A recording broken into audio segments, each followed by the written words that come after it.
is the right choice for the selection. He knows exactly what is going on with the Hindu American community. As a Hindu, Kashmir, about that region, that really, really mattered to us. As such a comment said by somebody who is of Indian origin, who was raised a Hindu, it's very, very strange.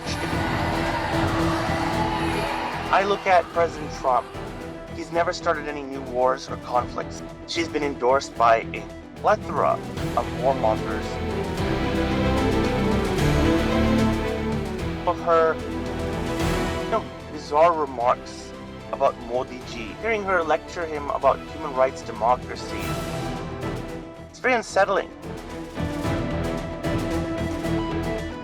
As the battle or the race for the White House intensifies, we've obviously been covering this extensively. There are a lot of endorsements coming along, both on the Trump side of things and also on Kamala Harris's side of things. But it's very interesting to note that at this juncture, a lot of Indian Americans are split. They're trying to understand who they want to vote for, and this is the most important part where some of these endorsements can actually change the view of some of these voters. Joining us right now is Utsav Sanduja. He's the founder chairman of Hindus for America First. Utsav, thank you so much for joining us. Thank you so much. Really appreciate the honor to be here, Rohit. And Utsav, first things first. We know your organization, you've personally endorsed President Donald Trump in this election cycle. But what does Hindus for America First represent? Yeah, so first thing first is Hindus for America First is actually a grassroots movement. It's not an organization per se. It's not like a PAC. It's like a movement of committed Trump supporters, Republican supporters that back Trump. Many of us in this movement are of the Hindu faith, and we support him because he is the right choice for this election. He understands the issues. He knows exactly what is going on with the Hindu American community. For example, he appreciates the fact that, we are very hardworking. We're very, entrepreneurial. We want strong laws. We want strong borders. We want a strong national security.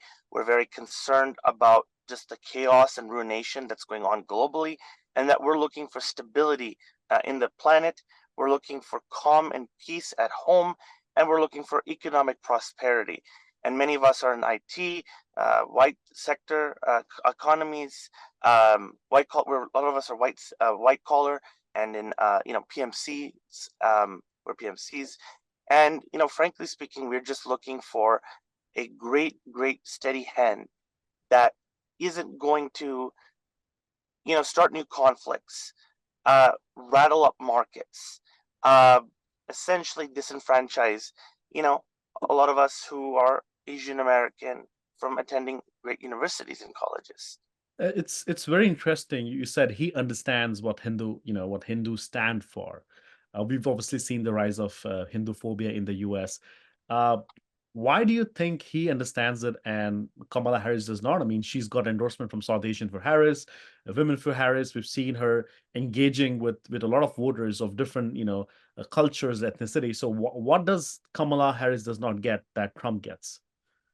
Well, I take everyone back to a very interesting video in September of 2019, Houston, Texas. Apparently, Kamala Harris was asked a question about India. Now, what India has to do with this, it's actually quite interesting. She was asked about the human rights situation in Kashmir. Apparently, she made a hypothetical describing an abuser. And in that hypothetical, she also described India as, as an abuser, and went into detail about how intervention may be necessary. Now, as a Hindu, I'm loyal to America, of course.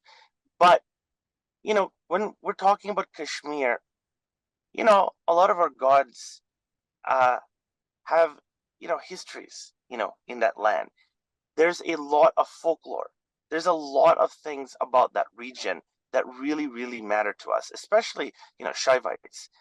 And I think to myself, as such a comment said by somebody who is of Indian origin, who was raised a Hindu, It's very, very strange. It's very weird. Also, more importantly to the point, uh, as somebody that really believes in ahimsa, I look at President Trump. He's never started any new wars or conflicts. I see a person like Kamala Harris who talks about intervention without really going into detail on what she means. She's been endorsed by Dick Cheney. She's been endorsed by Liz Cheney. She's been endorsed by a plethora of warmongers, including, if I'm not mistaken, John Bolton. And I look at that, and it's shocking. Um, Actually, I don't think John Bolton endorsed her, but I think he did speak well of her. And it's just very, very surprising. And to me, I think as a Hindu, um, do I want to see bloodshed, or do I want to see a candidate who will, yes, talk to people that America may not exactly get along with? Our leaders may not get along with. Yeah, I'd prefer diplomacy. I'd prefer sensible conversations, dialogue. That doesn't mean America has to reduce her military might.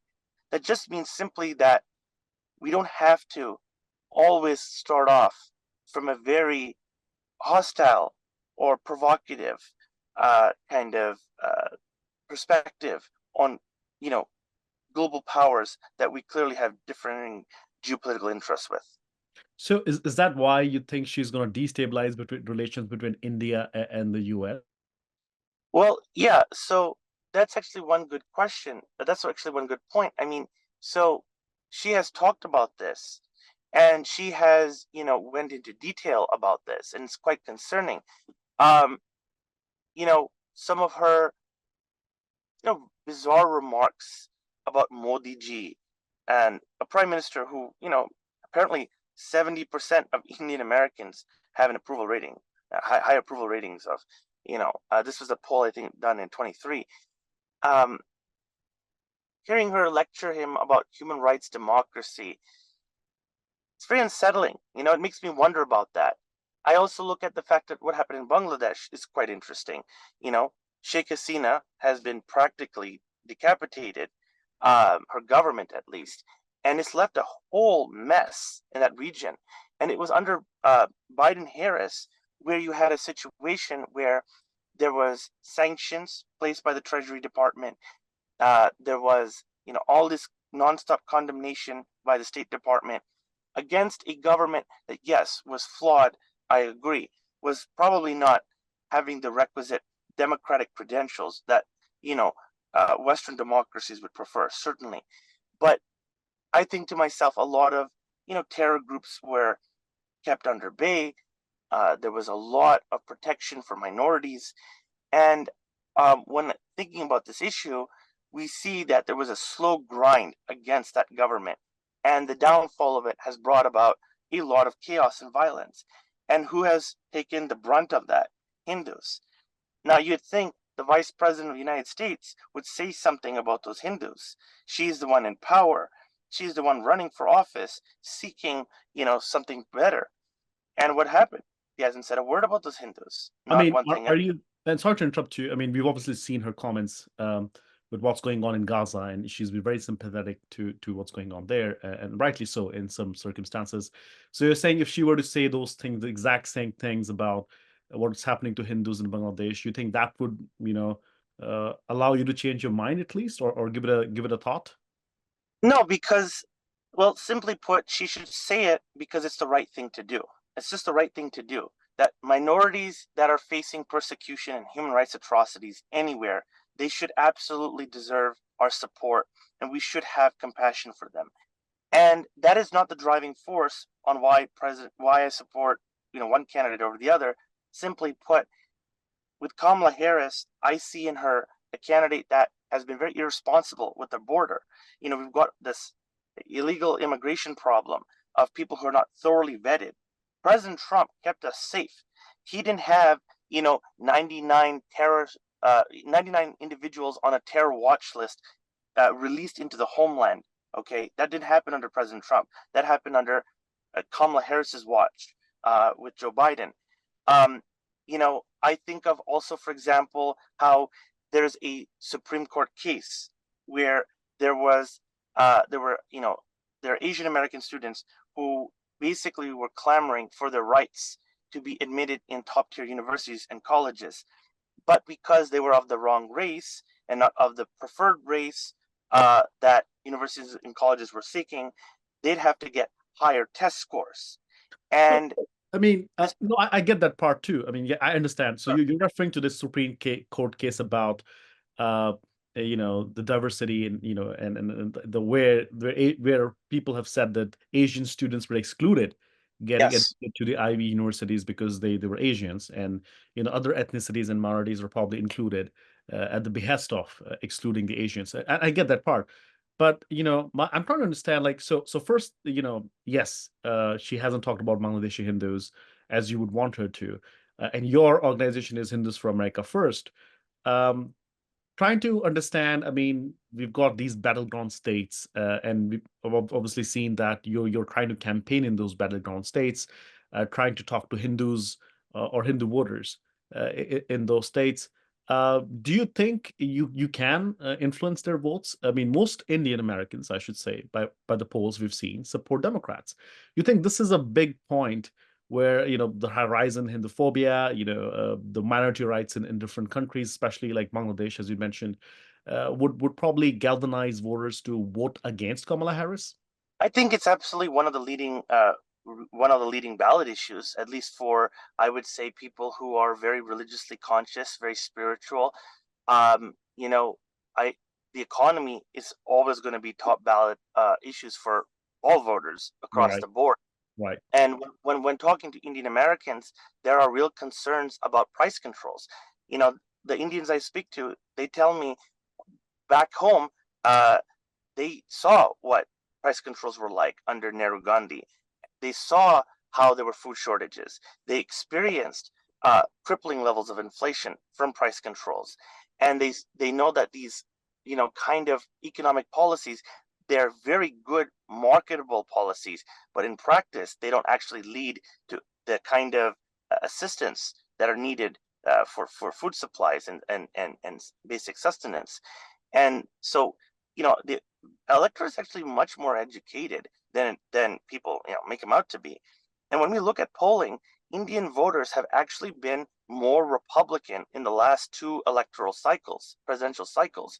They've been going up actually, and we're seeing a possibility of them climbing from anywhere between 25 to even 30%. And in these three battleground states that I'm focusing on, Arizona, Georgia, North Carolina, where these three states were decided by less than 0.5%, this is where Indian Americans, who make up of about 1% or more of the state, can make a huge impact. And if we can get that Republican vote up from a quarter to a third or even more, that's thousands and thousands of votes for President Trump that gets him to the White House, assuming it's a tight election all over again. One last question, Savan. I know you're campaigning out there. You mentioned all these states. Tomorrow is the debate. Uh, what are your thoughts on the debate? What should President Biden do?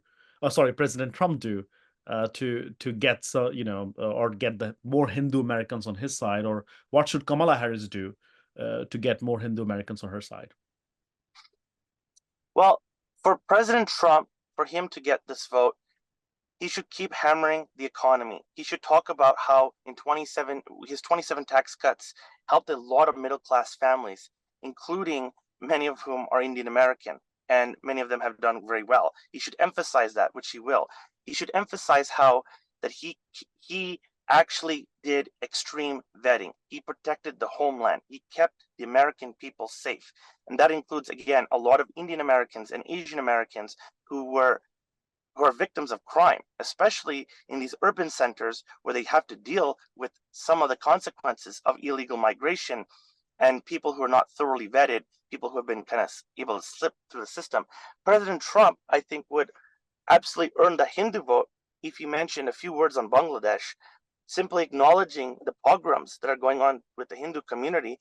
And maybe if he talked about just a little bit about how Hindu Americans have been absolutely supportive of him, which he knows, but these kind of acknowledgments, they go a long way. And President Trump, I just want to say one thing. He has allowed for a record number of U.S. naturalizations, more naturalizations than any president before him in raw number. That's the thing that people don't actually know about President Trump that they ought to know. And President Trump has talked about also doing some kind of pro-immigration policies, such as attaching a green card with every diploma. This is a man that actually does respect the Indian community, the Indian American community, and he's done a lot of Diwali pujas at the White House too. Well, so has Kamala Harris. I mean, yeah, so Kamala Harris has done that. But then again, I go back to that comment, and I also go back to Meena Harris's comments on supposed Hindu extremists. So there were Hindus that were dissenting with her on Twitter, and she called them extremists. I also think about how Ma Durga was defamed by Meena Harris. Yes, she deleted the tweets, but there's no apology. Now, mind you, Meena Harris is not officially on the campaign, but she was a person that showed up to the DNC. And by the way, there are also a number of other interesting Indian Americans who showed up at the DNC, whose groups are associated to Maoist-friendly organizations. And I will be more than happy to show you all the receipts. In fact, on my X, I've been documenting all of this. It's actually quite interesting. Okay, so anything Kamala Harris can do to get your vote? Honestly speaking, for Kamala Harris to get my vote, it would require her to completely reorient her entire worldview, top to bottom. For example, the conflict in Ukraine, it needs a resolution. It needs peace. It requires people to meet at the table. It doesn't require this never-ending U.S. foreign aid project that has no, set conditions, that has no limits. Okay, it would require her to acknowledge genuinely the kind of real problems that Hindu Americans face. I don't really hear that much from her, and I would have expected that from her, considering the fact she talks about her Indian heritage, having been raised as a Hindu in her childhood. I would have expected at least that much from someone who claims to be Desi. I mean, just telling me about dosas, samosas, mimosas, this doesn't fly, man. It just doesn't fly. It's not acceptable. Okay. Our culture is not a costume. Like, we have values, we have interests, and Kamala Harris does not align with those values and interests. Okay. All right. So that was a very extensive interview. Thank you so much for speaking with us. We'll obviously be in touch with less than 50 days to election. We'll obviously come back to you for more comments and analysis. Thank you so much. Have a good day. Thank you so much. Appreciate it.